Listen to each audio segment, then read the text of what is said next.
సదాశివసమారంభాం శంకరాచార్యమధ్యమాం అస్మదాచార్యపర్యంతాం వందే గురుపరంపరాం. హరి ఓం. శ్రీ గురుభ్యో నమః. హరి ఓం. పార్థాయ ప్రతిబోధితాం భగవతా నారాయణేన స్వయం వ్యాసేన గ్రథితాం పురాణమునినాం మధ్యే మహాభారతం అద్వైతామృతవర్షిణీం భగవతీం అష్టాదశాధ్యాయినీం అంబ త్వామనుసందధామి భగవద్గీతే భవద్వేషిణీం. యం బ్రహ్మా వరుణేంద్రరుద్రమరుతస్తున్వంతి దివ్యైస్తవై వేదై సాంగపదక్రమోపనిషదై గాయంతి యం సామగా ధ్యానావస్థితతద్గతేన మనసా పశ్యంతి యం యోగినః యస్యాంతం న విదుఃసురాసురగణా దేవాయ తస్మై నమః. హరి ఓం. శ్రీకృష్ణ పరబ్రహ్మణే నమః. స్మరవారం వారం కార్యక్రమంలో శ్రీమద్ భగవద్గీత జ్ఞాన యజ్ఞంలో 60వ రోజు అధ్యయనానికి మీ అందరికీ స్వాగతం. గడిచిన తరగతిలో చివరిలో చూసినట్లుగా 18 నుంచి 28 శ్లోకాల వరకు కృష్ణ పరమాత్మ ధ్యాన స్వరూపం గురించి చెబుతున్నట్లుగా మనం చూసాం. ధ్యాన స్వరూపము అంటే ధ్యానం ఎలా చెయ్యాలో చెప్తుంది. ఫలం అంటే ధ్యానం యొక్క ఫలం, రాబోయే ప్రయోజనం. ఈ రెండు పతంజలి యోగ సూత్రాలకు చాలా దగ్గరగా ఉంటాయి. పతంజలి ఒక గొప్ప మహర్షి. ఆయన మనకు యోగ శాస్త్రాన్ని ఇచ్చారు. అందులో 2 భాగాలు ఉన్నాయని, వాటిని యోగ దర్శనమని యోగాభ్యాసమని అంటారు అని మనం చూసాం. యోగ దర్శనం అంటే యోగాభ్యాసం గురించినటువంటి సిద్ధాంతం. ఈ యోగ దర్శనాన్ని మన వేదాంతం ఒప్పుకోదు. బ్రహ్మసూత్రాల్లో వ్యాసాచార్యుల వారు పతంజలి యొక్క యోగ సూత్రాలలోని యోగ దర్శనాన్ని ఖండిస్తారు. ఎందుకంటే అది వేదాంతపరంగా లేదు. దాని సిద్ధాంతాన్ని ఒప్పుకోకపోయినా యోగ అభ్యాసాన్ని ఒప్పుకొని మనం స్వీకరిస్తాం. శంకరాచార్యుల వారు, వ్యాసాచార్యుల వారు కూడా పతంజలి యోగ అభ్యాసాన్ని మనం స్వీకరిస్తామని, యోగ దర్శనాన్ని స్వీకరించమని చెప్తారు. అందువల్ల యోగ అభ్యాసాన్ని మన పురాణాల్లో కూడా మనం చూస్తాం. భాగవతంలో కూడా పతంజలి యోగ సూత్రాల నుంచే యోగాభ్యాసాన్ని వివరించడం జరిగింది. అలాగే భగవద్గీతలో 6వ అధ్యాయంలో కూడా వ్యాసాచార్యులు వారు పతంజలి యోగ సూత్రాల నుంచి అంశాలను తీసుకున్నారు. పతంజలి యోగ సూత్రాలను మన సంప్రదాయంలో చూస్తాం కాబట్టి అది చాలా ఉపయోగకరమైనటువంటి పద్ధతి. కాబట్టి పతంజలి యోగ సూత్రాల గురించి ఇక్కడ కొంచెం చూద్దాం. ఈ పద్ధతిని అష్టాంగ యోగము అని అంటారు. ధ్యానం చేసేటువంటి 8 మెట్లు. ఇది మన మొత్తం వ్యక్తిత్వాన్ని ఏకతాటి మీదకి తీసుకువస్తుంది. అన్నమయ కోసం స్థూల శరీరం గురించి, ప్రాణమయ కోసం శక్తిని గురించి, మనోమయ కోసం మనస్సును గురించి, విజ్ఞాన కోసం బుద్ధిని గురించి చెప్తాయి. అష్టాంగ యోగం వీటన్నింటినీ కూడా ఏకత్రాటి మీదకి నడుపుతుంది. ఆ 8 దశలు యమ, నియమ, ఆసన, ప్రాణాయామ, ప్రత్యాహార, ధారణ, సమాధి. ఇందులో 1, 2 యమ నియమాలు అన్నప్పుడు యమ అంటే డోంట్స్ అనొచ్చు, చెయ్యకూడనివి. దేన్నైతే వదిలిపెట్టాలో వాటిని యమ అని అంటారు. అవి హింసావర్జనం, అసత్యవర్జనం, స్థేయవర్జనం, మైథునవర్జనం, పరిగ్రహవర్జనం. నియమం అంటే చేయవలసినవి. శౌచం, సంతోషం, తపస్సు, స్వాధ్యాయం, ఈశ్వర ప్రణిధానం. ఈ 5 నియమాల్లో చివరి 3 నియమాలను అంటే తపస్సు, స్వాధ్యాయం, ప్రణిధానం వీటిని కలిపి క్రియాయోగం అని అంటారు. కర్మయోగానికే మరో పేరు క్రియాయోగం. తపస్సు ప్లస్ స్వాధ్యాయం ప్లస్ ఈశ్వర ప్రణిధానం = క్రియాయోగం. అదే కర్మయోగం. ఒక సంస్థ సెల్ఫ్ రియలైజేషన్ ఫెలోషిప్ అన్న పేరిట క్రియాయోగాన్ని విస్తరింపజేస్తోంది. ఈ యమ నియమాలు కలిసి మనస్సును నైతికంగా, విలువలకు విలువనిచ్చే వ్యక్తులుగా, సంస్కారం ఉన్న వ్యక్తులుగా, మర్యాదస్తులుగా చేస్తాయి. యమ నియమాలు బహిరంగ సాధనల కింద వస్తాయి. అనైతికంగా ప్రవర్తించే వ్యక్తికి ధ్యానంలో ప్రశాంతత ఉండదు.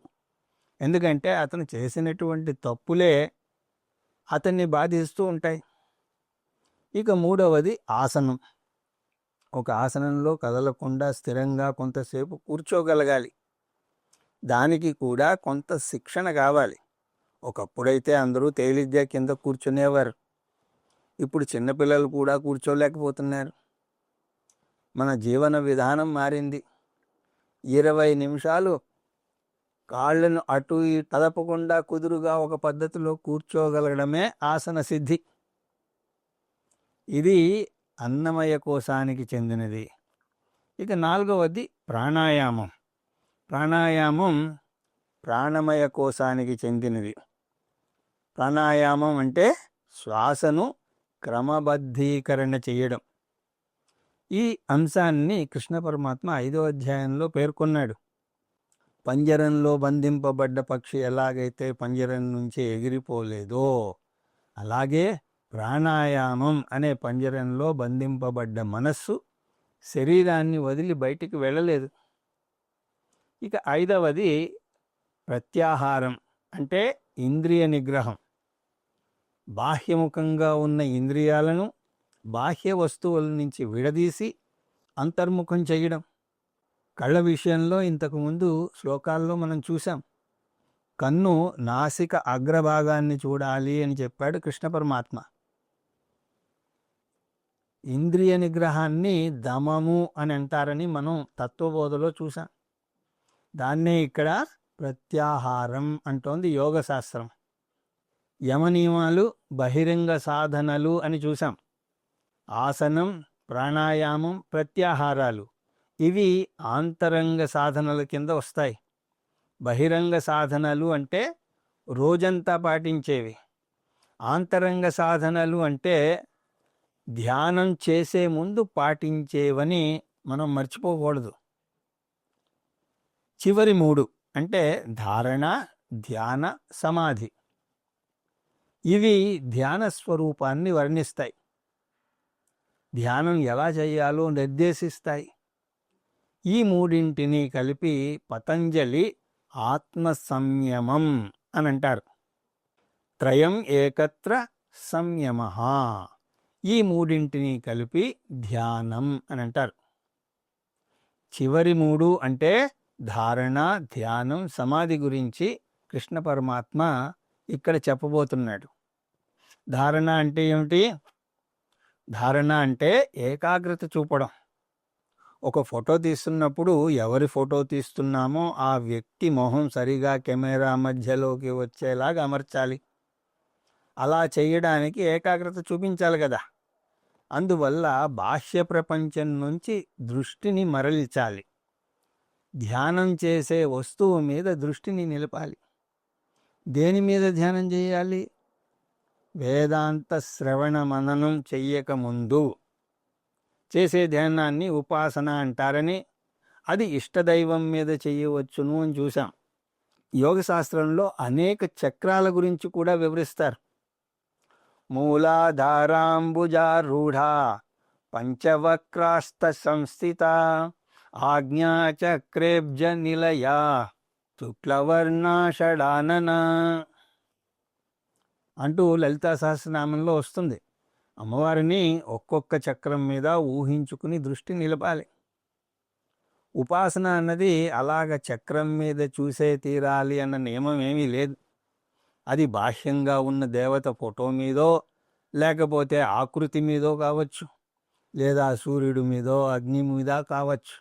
దేని మీద చేసినా కూడా అది భగవంతునికి సంబంధించినదై ఉండాలి. అది నియమం. అలా చేస్తేనే అది ధ్యానం అవుతుంది. అంతేగాని నాస్తిక ధ్యానం చెల్లదు. దేవుని పరంగా చెయ్యని ధ్యానం ధ్యానమే కాదు, అది ఏకాగ్రత చూపడానికి చేసే సాధన అవుతుందంతే. ఉదాహరణకు ఒక వృత్తం గీసి దాని మధ్యలో ఒక చుక్క పెట్టి రెప్ప వేయకుండా దాని మీద దృష్టి నిలిపితే అది ఏకాగ్రతకు చేసేటువంటి అభ్యాసం అవుతుంది, కానీ అది ధ్యానంలోకి రాదు. ధ్యానం అనాలి అంటే అది భగవంతుని మీద ధ్యానం అవ్వాలి. ధ్యానం యొక్క నిర్వచనం ఏమిటి అంటే సగుణ బ్రహ్మ విషయ మానస వ్యాపార ధ్యానం. మనసుకు సంబంధించింది ఏదైనా సరే ధ్యానం కిందకు వస్తుంది. అంటే మన ఆందోళనలు కూడా ధ్యానం కిందకి వస్తాయి.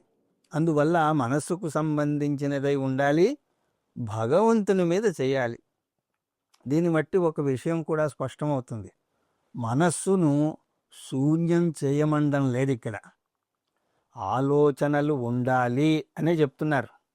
కాకపోతే మన దైనందిన జీవనంలో మన ఆలోచనలు వ్యవహారిక రంగం మీద ఉంటే, ధ్యానంలో మన ఆలోచనలు ఆధ్యాత్మిక రంగం మీద ఉంటాయి. అందువల్ల ధారణ అంటే ధ్యాన వస్తువు మీద దృష్టి నిలపడం. ఇక ధ్యానం అంటే ధ్యాన వస్తువు మీద మనస్సు నిలపడం. అంటే ధారణ ధ్యానం ఇంచుమించు ఒకటే. ధారణ అంటే ఒక వస్తువు మీద దృష్టి పెట్టడం, ధ్యానం అంటే ఆ దృష్టిని దాని మీదే నిలపటం. ఉదాహరణకు ఒక ఫోటో తీయాలి అంటే ముందు ఒక వ్యక్తి మీదో ఒక వస్తువు మీదో దృష్టి పెట్టడం, ఆ తర్వాత ఏకాగ్రత చెదరకుండా ఫోటో తీసేంత వరకు దాని మీదే కెమెరా దృష్టి నిలపడం. కానీ ఒక వస్తువు మీద తదేక లగ్నంతో దృష్టి నిలపడం అన్నది సాధ్యం కాదు. మనస్సు జారిపోయి ఎక్కడికో వెళ్ళిపోతూ ఉంటుంది. అలా చంచలమైనటువంటి మనస్సును ఎలా నిలపాలి? కృష్ణ పరమాత్మ చెప్తాడు, దాన్ని వెనక్కి లాగాలి. మళ్ళీ అది వెళ్ళిపోతుంది. మారాం చేసే చిన్న పిల్లవాడిని వెనక్కి లాగినట్టే మనస్సును కూడా వెనక్కి లాగాలి. ఏతో ఏతో నిశ్చరతి మనశ్చంచలమస్థిరం తతస్తతో నియమ్యయితత్ ఆత్మన్యేవ వశం నయేత్ అని తర్వాత మళ్ళీ వస్తుంది. అలా జారిపోతున్నటువంటి మనస్సును వెనక్కి లాగడమే ధ్యానం.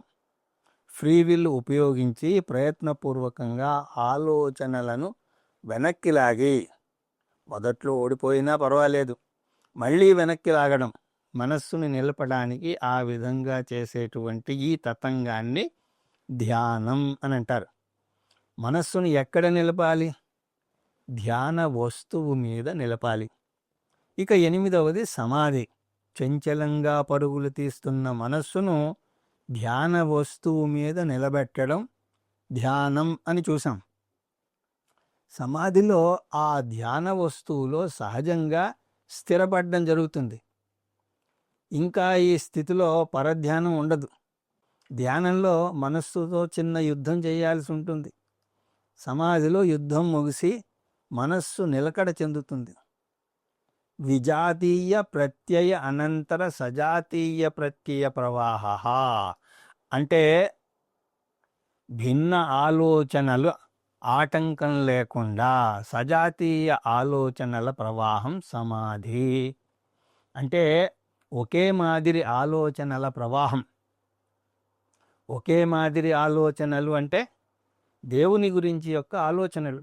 అది ఒకటే ఆలోచన అవ్వాలని అవసరం లేదు, కానీ ప్రతి ఆలోచన దైవ సంబంధమైనది ఉండాలి. ఉదాహరణకు మనం దేవుని చిత్రాన్ని చూస్తాము. ముందు దేవుని మొహం చూడవచ్చు, ఆ తర్వాత కళ్ళు చూడవచ్చు, ఆ తర్వాత చేతులు చూడవచ్చు. అంటే చూసే వస్తువు ఒకసారి కళ్ళైతే ఇంకొకసారి చేతులయ్యాయి, కానీ రెండూ ఒకరికి చెందినవే. అంటే దేవునికి చెందినవే. అదేవిధంగా ఒకసారి భగవంతుణ్ణి సర్వజ్ఞుడిగా భావిస్తే ఇంకొకసారి సర్వశక్తిమంతునిగా కొలవవచ్చు. రెండు భిన్న శక్తులు అయినా కూడా ఒక్కటే దేవునికి చెందినవి. ఆ విధంగా ఆలోచనలు మారవచ్చు, కానీ ఆలోచనలు ధ్యానం దేని మీద చేస్తున్నామో దాని నుంచి చెదరకూడదు. దీనిని సజాతీయ ప్రత్యయ ప్రవాహం అని అంటారు.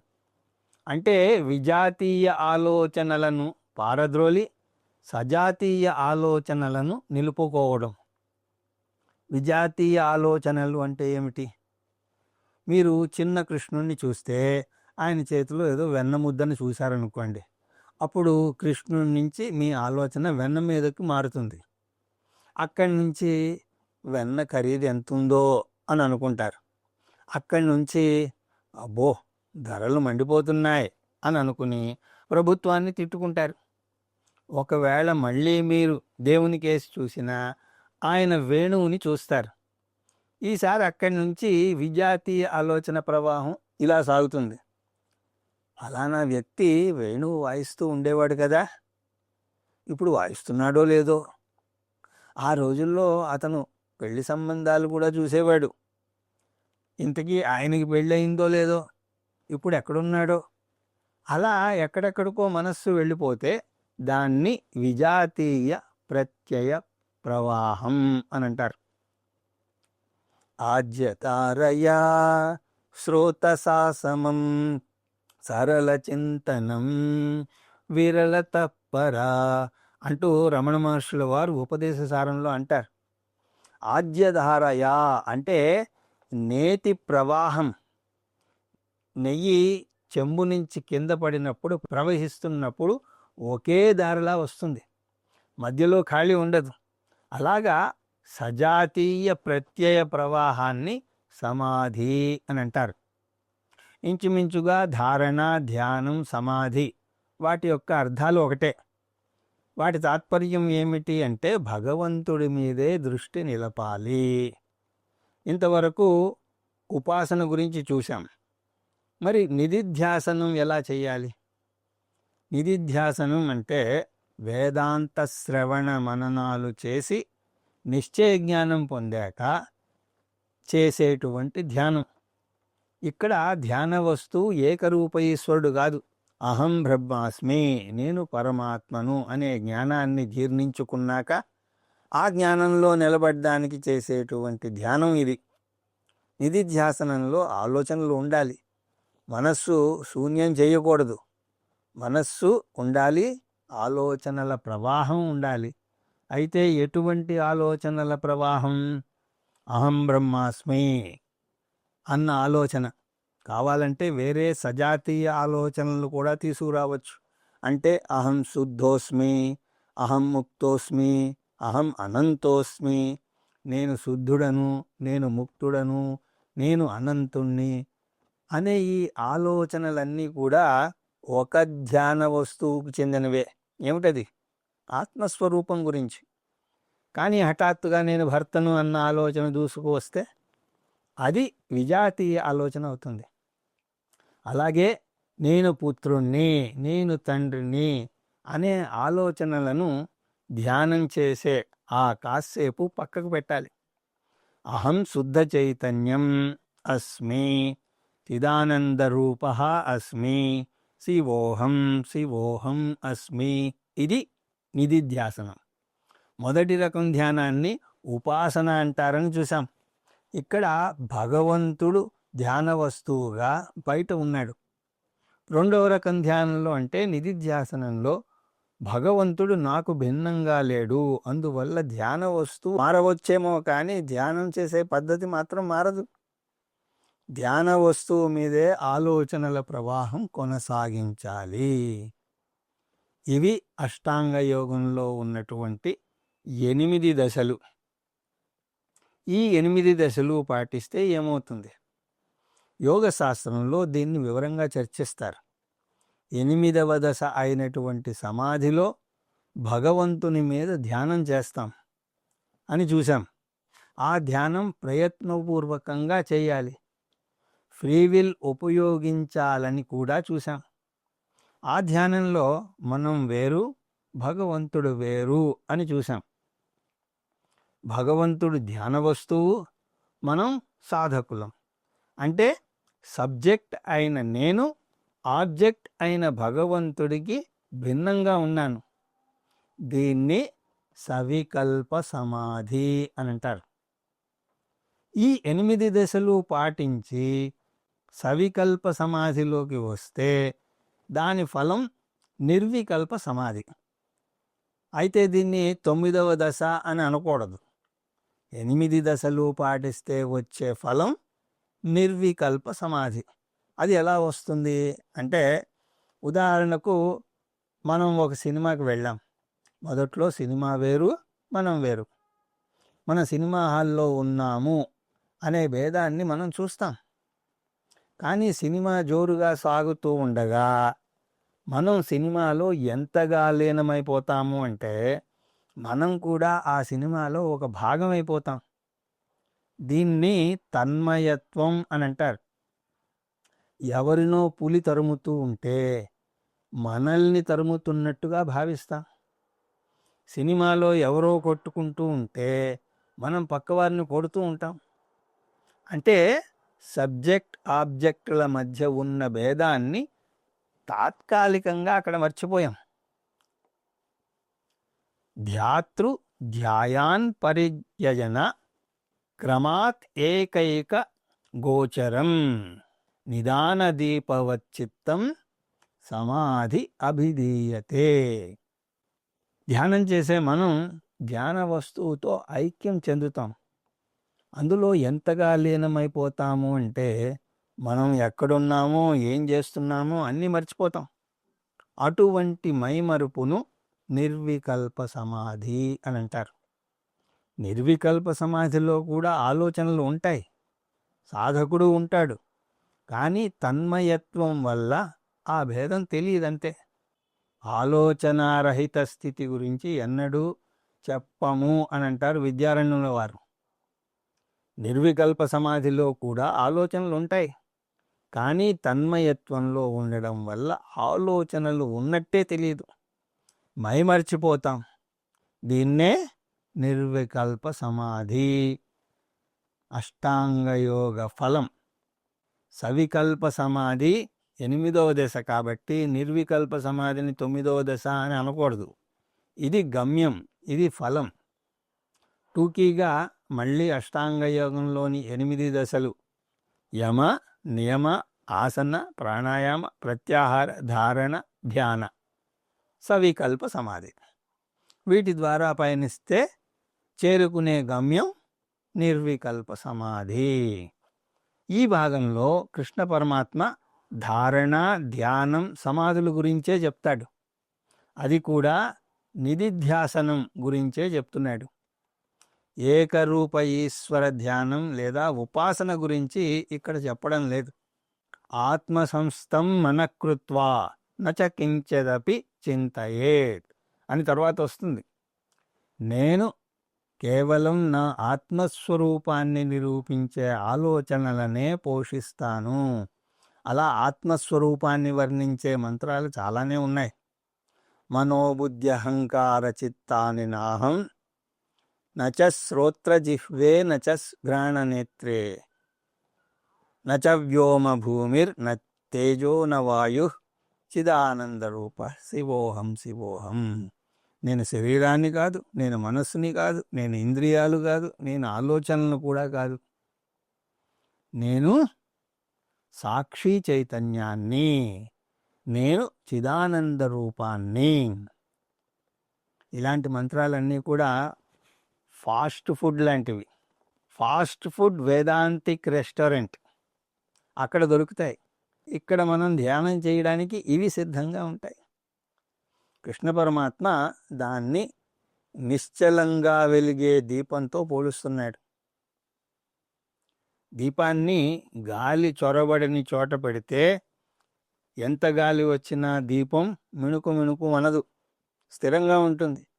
అలాగే ధ్యానంలో మనస్సు స్థిరంగా నిలబడితే అది చెలించదు. నేను అసంగుణ్ణి, నాకు బంధకత్వం లేదు అని పదే పదే ధ్యానం చేస్తే నేను బంధముక్తుణ్ణి అవుతాను. ఈ విషయాలన్నీ కూడా 18, 19 శ్లోకాల్లో వస్తాయి. అందులో ముఖ్యమైనవి 3. ఒకటి ధారణ. కృష్ణ పరమాత్మ ధారణ, ధ్యానం, సమాధుల గురించి చెప్తున్నాడని, వాటి మధ్య సూక్ష్మమైన భేదం ఉందని చూసాం. ఆ భేదాన్ని మళ్ళీ ఒకసారి వివరంగా చూద్దాం. ధారణ అంటే ఒక విషయం మీద దృష్టి పెట్టడం అని అన్నాం. ఉదాహరణకి ఒక చెట్టు మీద దృష్టి పెడితే చెట్టు గురించి ఆలోచన ఏర్పడుతుంది. దాన్ని వృక్షాకార వృత్తి అని అంటారు. అలాగే ఘటాకార వృత్తి అంటే కుండ మీద దృష్టి పెట్టడం. ఈశ్వర ఆకార వృత్తి అంటే ఈశ్వరుడు మీద దృష్టి పెట్టడం. ఆత్మాకార వృత్తి అంటే ఆత్మ మీద దృష్టి పెట్టడం. తత్ ఆకార వృత్తి ఏవ తత్తత్ విషయధారణ. ఏ వస్తువు మీద దృష్టి పెడితే ఆ వస్తువు గురించి వృత్తి ఏర్పడుతుంది. దీన్నే ధారణ అని అంటారు. రెండవది ధ్యానం. ఒక ఆలోచన క్షణం మాత్రమే ఉంటుంది, ఇంకో ఆలోచన వస్తుంది. అందువల్ల మొదట వృక్షాకార వృత్తి ఉంటే రెండవ ఆలోచన కూడా వృక్షం గురించే చేయాలి. దాన్ని ధ్యానం అని అంటారు. ధ్యానం ప్రయత్నపూర్వకంగా చేయాలి. అలా శ్రద్ధ పెట్టి ఒకే విషయానికి సంబంధించిన ఆలోచన చేస్తూ వస్తూ ఉంటే దాని మీద దృష్టి నిలబడుతుంది. దీన్ని సజాతీయ ప్రత్యయ ప్రవాహం అని అంటారు. మొదట్లో అలా ప్రయత్నం చేసి ఒకే విషయం మీద ఆలోచనలను నిలబెడితే కొన్నాళ్ళయ్యాక అది అలవాటుగా మారి మనస్సు దానికి అతుక్కుపోతుంది. మూడవది సమాధి. ఎప్పుడైనా సరే మీరు అఖండ నామ భజనకు వెళితే ఈ విషయం మీకు అర్థమవుతుంది.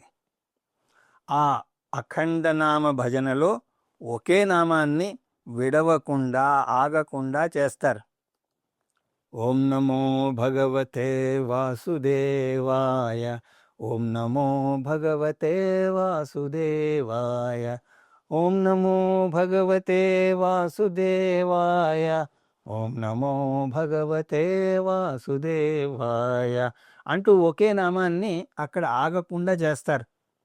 మనస్సు ఆ మంత్రాన్ని వదలకుండా గంట సేపు చేస్తే అది మీకు తెలియకుండానే మీ స్థుప్త చేతన మనస్సులో స్థిరపడిపోతుంది. అందువల్ల మీరు ఇంటికి వెళ్ళి వేరే పనులు చేసుకుంటున్నా కూడా మీరు అఖండంగా జపించినటువంటి ఆ నామమే మీ మనస్సులో వస్తూ ఉంటుంది. ఓం నమో భగవతే వాసుదేవాయ అంటూ మీ మనస్సులో అది మారుమ్రోగుతూ ఉంటుంది. అంతెందుకండి, పొద్దున్నే ఏదో టీవీ పెట్టారనుకోండి, అందులో ఒక ప్రకటన పదే పదే వచ్చిందనుకోండి, వాషింగ్ పౌడర్ నిర్మా, వాషింగ్ పౌడర్ నిర్మా అంటూ అదే 10 సార్లు వస్తే మీకు ఇష్టం లేకపోయినా కూడా ఆ పాట మనస్సులో స్థిరపడిపోతుంది. మీకు తెలియకుండానే మీరు ఆ పాటను పాడుతూ ఉంటారు. మనస్సుకు ఆ ప్రత్యేకత ఉన్నది. అది వాసనల రూపంలో అన్నీ నిక్షిప్తం చేసుకుంటుంది. ఉదాహరణకు సైకిల్ గట్టిగా తొక్కితే కొంచెం సేపు అయ్యాక అది ఊపందుకుని దాని చక్రం దానంతట అదే తిరుగుతూ ఉంటుంది. అలాగే ఆలోచనల చక్రం కూడా తిరుగుతుంది. మీ ప్రమేయం లేకుండానే ఆలోచన ఏర్పడితే దాన్ని సూక్ష్మ వృత్తి అని అంటారు. వృత్తి అంటే ఏం లేదు, ఆలోచన. ఉదాహరణకు మీ ప్రమేయం లేకుండా రోజంతా మీ మనస్సులో ఓం నమో భగవతే వాసుదేవాయ అన్న మంత్రం వచ్చిందనుకోండి, అది సూక్ష్మవృత్తి. అలా సూక్ష్మవృత్తి ఏర్పడుతోందని కూడా మీకు తెలియదు. ఎందుకంటే మీ దృష్టిని మీరు దాని మీద పెట్టలేదు. కాబట్టి సుషుప్తిలో సబ్జెక్ట్ ఆబ్జెక్ట్ భేదం లేదు, కానీ ఈ సూక్ష్మవృత్తి ఉంటుంది. సూక్ష్మవృత్తి ఉందని ఎలా తెలుసు అంటే, అది కూడా ఉండడం వల్లనే నిద్ర లేచాక నేను బాగా నిద్రపోయాను అని అంటారు. సబ్జెక్ట్ ఆబ్జెక్ట్ భేదం లేదు అంటే అసలు లేకుండా లేదు. కానీ అది అవ్యక్త స్థితిలో ఉన్నది. ఈ స్థితిని నిర్వికల్ప సమాధి అని అంటారు. నీటిలో ఉప్పు వేస్తే అది కరిగిపోతుంది. ప్రత్యక్ష ప్రమాణమైనటువంటి కన్నుకి ఉప్పు ఉన్నట్టు తెలియదు, కానీ నీటి నుంచి చూస్తే ఉప్పు ఉన్నట్టు తెలుస్తుంది. అలాగే నిర్వికల్ప సమాధిలో ఆలోచనలు ఉన్నాయి, కానీ అవి అవ్యక్తంగా ఉన్నాయి. ఈ నేపథ్యంలో తర్వాత శ్లోకాలను వచ్చే తరగతి నుంచి దర్శించే ప్రయత్నం చేద్దాం. హరి ఓం తత్సత్.